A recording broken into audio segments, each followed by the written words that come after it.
It is March 17th, 2015, and I was just having to pause what I was talking about because of a call coming in. But anyway, this country, as I was saying, will use all kinds of means and methods to blacklist somebody and torture them, force them into weird situations. So anyway, it's true that in that way and in other ways, the government uses all kinds of methods for trying to entrap people and keeping their drug systems running in coordination and cooperation with the CIA. And if you're not in cooperation with the CIA on the drug side of things, you're in big trouble. And if you try to go outside of that, I mean, the mafia knows this. If you are going to be so stupid as to engage the CIA and then say, I think we're kind of going to go this other direction, you're in big trouble. So they pick and choose their battles and their deals on what they're going to work in. And a lot of times the mafia and the CIA will go together and blackmail each other into the deal. So it, for example, would not just be the government employees that are raping a little kid.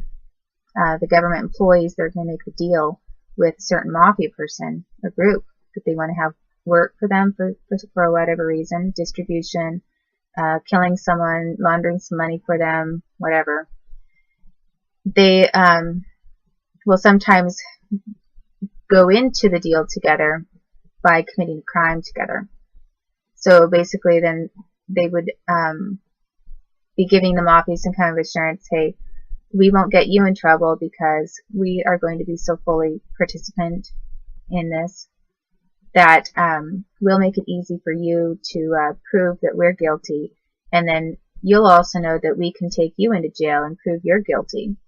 So instead of this being a lose-lose situation, why don't we make this win-win? So, they'll do horrendous things, possibly to a kid, or commit some other crime together.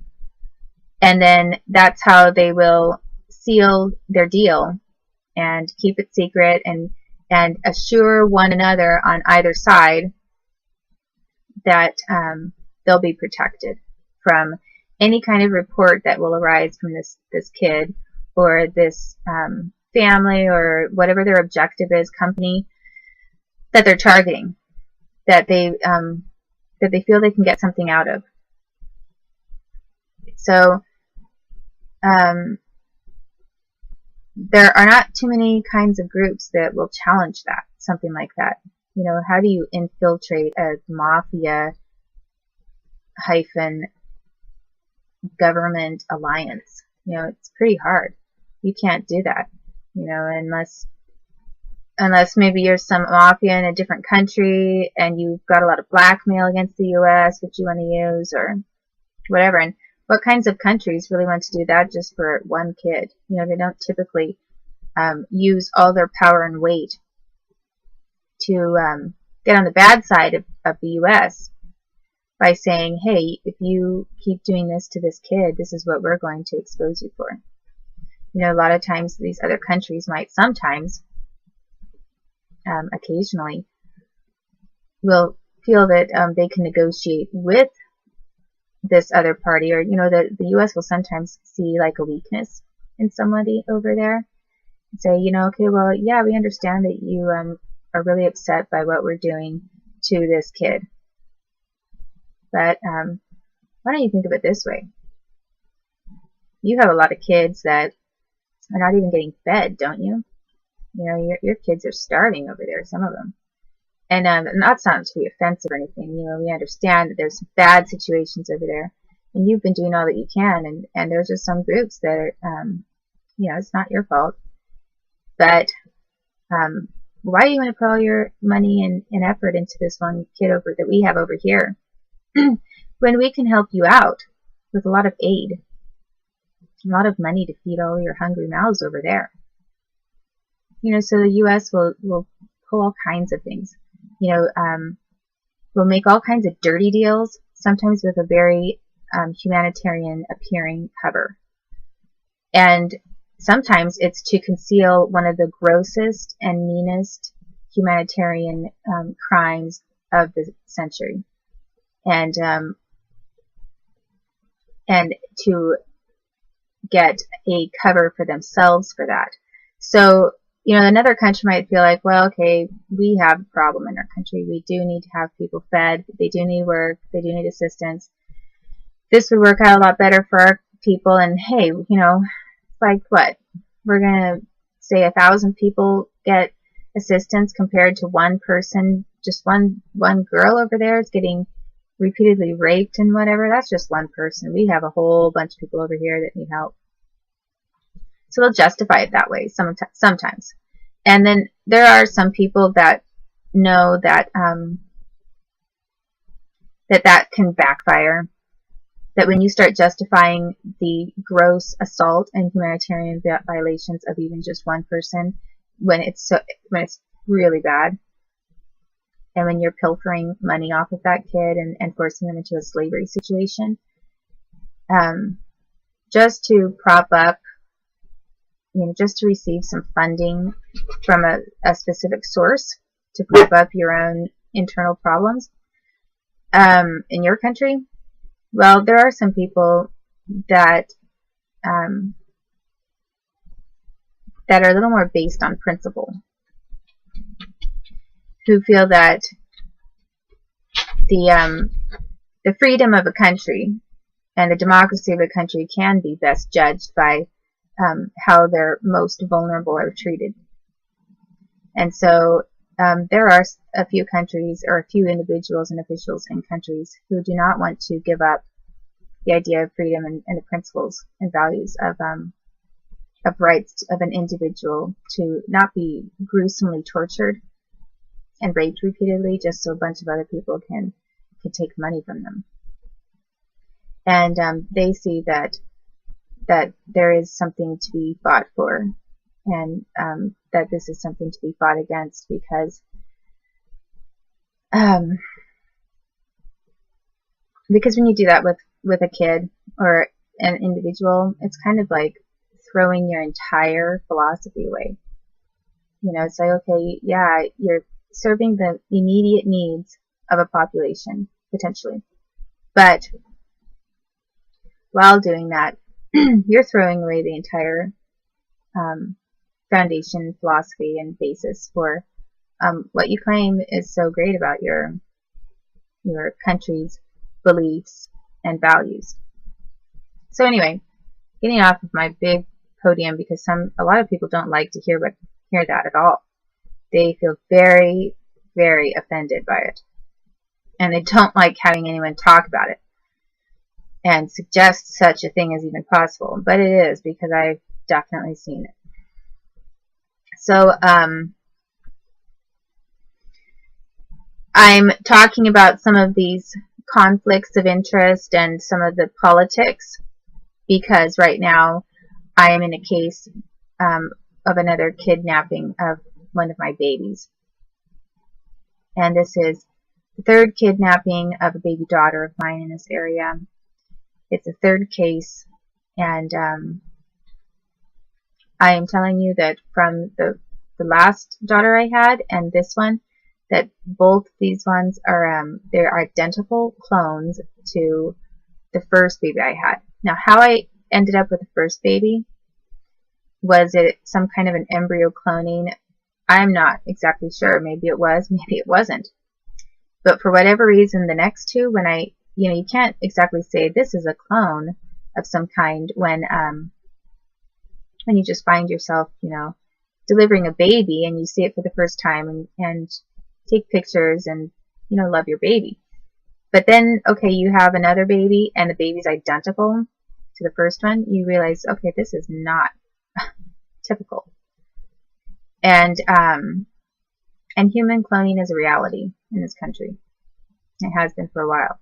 So when you see the exact same baby, and a lot of people think all babies look alike. kind of like all Asian people look alike or all black people look alike. If you're not really around a certain kind of group or whatever, maybe someone could just not really look very closely and make generalizations about almost anything. But there are differences and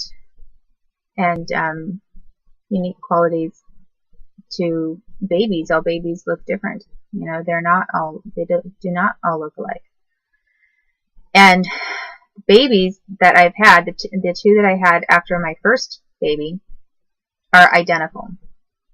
And that's not possible unless they were cloned, because they're obviously not twins when they're like decades apart in age.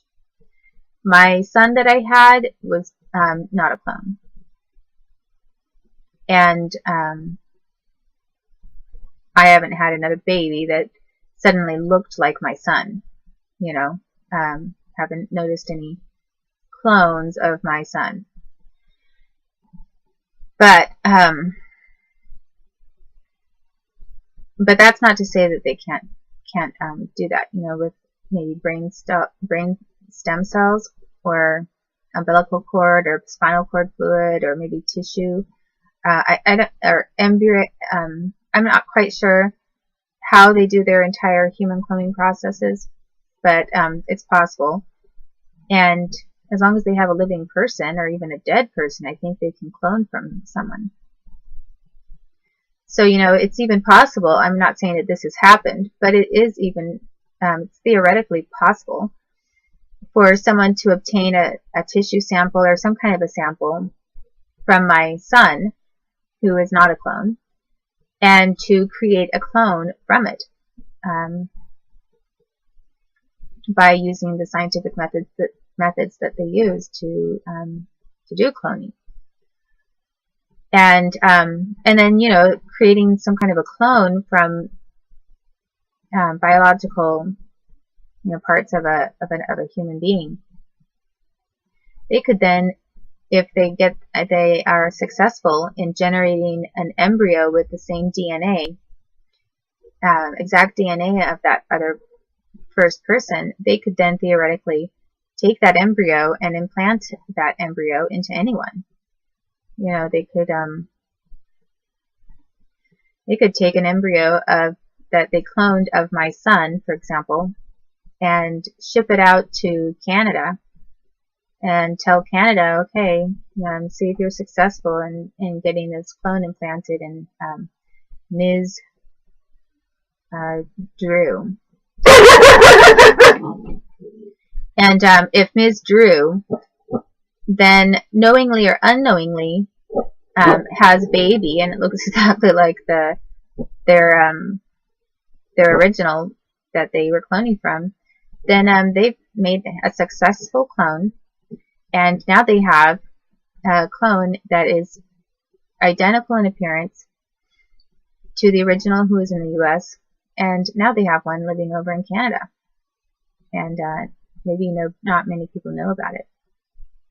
So the kinds of things that countries can do and do, there are a lot of possibilities. So I just say that to say that, you know, it's not nuts. If you hear somebody talking about human cloning, it is very important and pertinent topic, because it's happening. It's been happening for a long time. And there are some countries that are creating basically like armies of clones because,